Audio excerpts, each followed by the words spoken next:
L'invité de France Bleu Provence ce matin, c'est Stéphane Ravier, Camille, sénateur Rassemblement National des Bouches-du-Rhône. Bonjour Stéphane Ravier. Bonjour. Merci d'être sur France Bleu Provence. La sécurité dans les quartiers à nouveau évoquée ce matin, notamment sur France Bleu Provence avec ces cambriolages pendant le confinement. Le week-end dernier, une balle qui a traversé cité des Rosiers, la chambre d'une petite fille de 3 ans. Et puis ces tirs de Kalachnikov aussi, cité Bassins quelques jours avant. Est-ce qu'on peut en sortir de cette violence, Stéphane Ravier ? Écoutez, on en sortira quand on fera autre chose que de la politique de la salive. Les dernières forces de l'ordre qui ont été envoyées par le ministre de l'Intérieur l'ont été pour traquer non pas les crapules, non pas ceux qui dealent, non pas ceux qui cambriolent, non pas ceux qui agressent, mais ceux qui auraient oublié de porter un masque.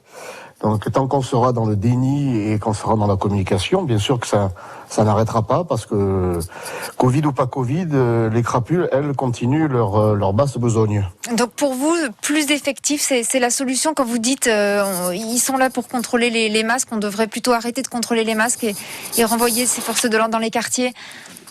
Écoutez, je crois que c'est leur mission. Leur mission, c'est d'assurer la sécurité publique et ils la demandent. Ils demandent d'effectuer cette mission. Ils demandent des moyens matériels qu'ils n'ont pas. Ils demandent des hommes. Ils demandent un soutien de leur hiérarchie qu'ils n'ont pas. Parce qu'on assiste quand même depuis quelques années à un dénigrement de la police. Ils demandent des moyens de travailler parce qu'ils savent faire. Vous savez, ils savent qui trafique dans les cités. Ils connaissent les réseaux de cambrioleurs. Mais ensuite, c'est vrai qu'il faut qu'il y ait un ministre de la Justice qui soit juste et qui remplisse les prisons plutôt que de les vider. Avec monsieur Dupond-Moretti, il est certain que la justice est loin d'être appliquée dans ce pays. Et puis, il faut, je le rappelle, expulser les délinquants étrangers de notre pays, ce que font tous les pays du monde, sauf bien sûr la France qui reste dans l'idéologie de l'accueil permanent. Oui, c'est pas forcément que les étrangers, les délinquants dans les quartiers. Je me permets de vous le préciser. La loi sécurité globale en discussion à l'Assemblée nationale cette semaine doit justement renforcer le pouvoir des policiers municipaux. Est-ce que ça, c'est aussi une bonne piste ?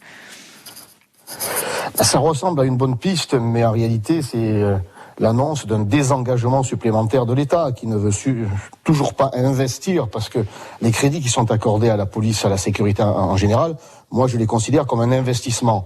Le gouvernement voit ça comme un poids financier supplémentaire. Donc il se désengage sur les institutions locales. Bon, mais la police municipale aura des missions supplémentaires à condition qu'elle existe, à condition que, je dirais, que les maires leur en donnent les missions. Or, avec la mairie de Marseille, la nouvelle équipe, l'ancienne, n'était déjà pas très impliquée dans ce domaine-là. La nouvelle, sa vision de la sécurité est tout autre. On est dans la prévention, on est même dans l'accueil permanent des clandestins, puisqu'on s'apprêtait au conseil municipal à financer l'association SOS Méditerranée, qui fait venir chez nous des milliers d'individus, dont certains se sont illustrés par des actes même de terrorisme, une certaine partie par de la délinquance. Donc quand on a une mairie de Marseille de ce calibre-là, si j'ose dire, il ne faut pas s'attendre à ce qu'elle donne à la police municipale des missions de sécurisation. Stéphane Ravier, le confinement n'est pas terminé, dit Olivier Véran, le ministre de la Santé, malgré des chiffres qui semblent s'améliorer. Est-ce que pour vous, il faudrait quand même maintenant assouplir les règles ou on doit continuer à rester confiné comme on l'est aujourd'hui ? Oui, les Français ne sont pas prêts à être désincarcérés. Il est plus facile de mettre 67 millions de Français en prison chez eux plutôt que d'arrêter les délinquants et les islamistes. Monsieur Véran tire les enseignements du premier confinement, mais pour se protéger lui-même. Les plaintes contre lui pleuvent et il essaie de s'éloigner de la Cour de justice de la République. Qu'est-ce qu'il faut faire ? Est-ce qu'on doit rouvrir les commerces aujourd'hui, Stéphane Ravier ? Il faut libérer, madame, il faut libérer le pays en libérant l'économie. Moi, j'étais devant la préfecture l'autre jour avec les commerçants. Ils sont en pleurs. Ils ont un choc, un dufi, parce que je viens d'écouter votre chronique.